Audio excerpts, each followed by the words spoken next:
那苍坤上人留下的6个最重要的宝贝，如今4个都落在了我的手中。这一次啊，倒真是不虚此行了。不过啊，主人胆子也真够大的，当着那么多元婴修士的面，竟敢暗中出手，你就不怕让我先遁进去被他们发现吗？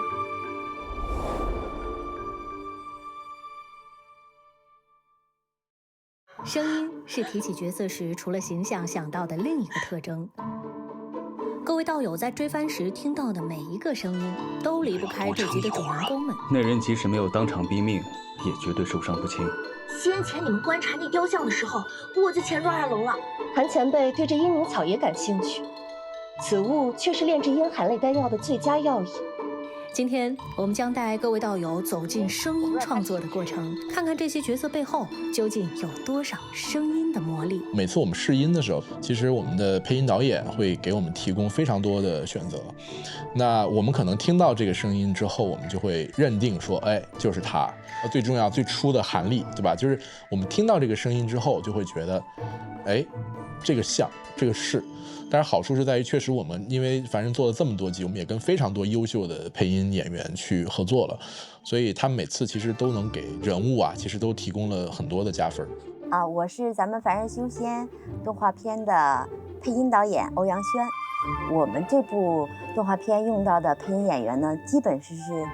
相对成熟的配音演员，有过很多的作品，相对对作品的理解呀和表现力啊都是比较成熟的。导的过程中基本上会是根据情节来给他们一些设定，然后因为音色也好，人物也好，都已经基本上基调已经把握得很好了，然后在创作过程中就已经很顺畅了。如果说导演的构思是为角色画龙点睛，那么配音演员的每一次呼吸与呐喊，便是赋予了角色真正跃动的心跳。在那方寸之间的录音棚里，文字开始有了温度。现在就让我们去见见那些熟悉的老朋友。大家好，我是配音演员钱文清，在《凡人修仙传》这部动画里面给韩立配音。对于我们，我觉得普通人来讲，100岁都已经是高龄的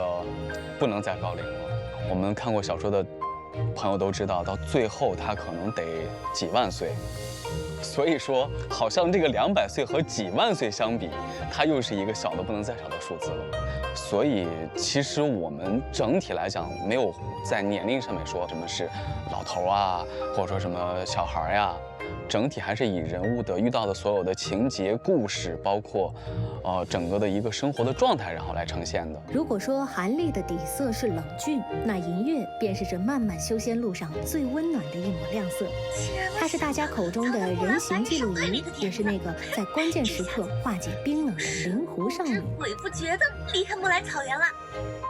Hello， 大家好，我是银月的配音演员青米易。银月这个角色还是很丰富也很复杂的，它会随着和大家的相处，大家也会看到越来越多不同层次的它，不同各种情境吧。我们现在可能是一个成长线吧，所以我每个当下的演绎是演绎在这个成长阶段，音乐它应该有的是一个什么状态。所以说可能他现在大家所能看到的是他失忆的状态，所以我的表演也是在他这个成长阶段他有的一个状态。我们导演非常好，他会很尊重每个演员的创作，你在这个方向创作里面的一些发挥，只要是合理的且大方向是对的，其实导演这边都是很鼓励演员去进行一些创作、一些增彩的行为的。我觉得大家还是可以就是静下心来，就往后看吧，因为我觉得也要给角色一个成长的空间。如果说银月是寒夜里的一抹柔光，始终与韩立并肩同行，那么燕如烟则是在烈火中重生的红莲，独自在残酷的修仙界扎下了根。大家好，我是配音演员李彦萌，在《凡人修仙传》中为燕如烟配音。确实，我觉得燕如烟在这个故事中，她的戏份不是很多，她在我的心里是一个主角，没有借助任何人的倚仗，然后只靠自己，等于说是一个天崩开局，最后走向了这样一个，可以由自己做主的这样一个结局，还是挺好的。在简陋的草稿中捕捉神韵，这是配音演员最艰难的修行。说了这么多角色上的事，也该来看一看控制所有声音的幕后大佬了。有了他在背后的掌舵，凡人世界才变得立体起来。大家好，我是动画《凡人修仙传》的声音指导。其实，在整个的制作当中呢，从台词到音效到环境到拟音，还有我们的音乐，它是整个的一套融合下来。那我们在做音效的时候呢，其实还是比较讲究这个各种声音，它的层次，在各种的频段当中，然后做一个无差别的这么一个变化。我们参照了这个中国的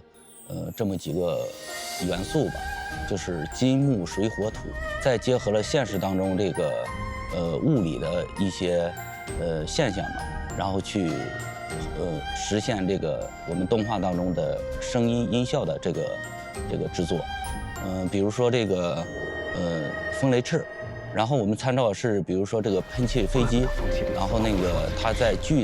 快速飞行的时候，然后它会有这个空气的摩擦，到达一定的速度的时候，它有一些这个音障，比如说我们会加一些低频的声音，砰砰砰的声音，就让它有一个力量感，这样让观众欣赏起来呢，它会有一个千变万化的感受。或许大家已经习惯了每集开头那句建议佩戴耳机观看，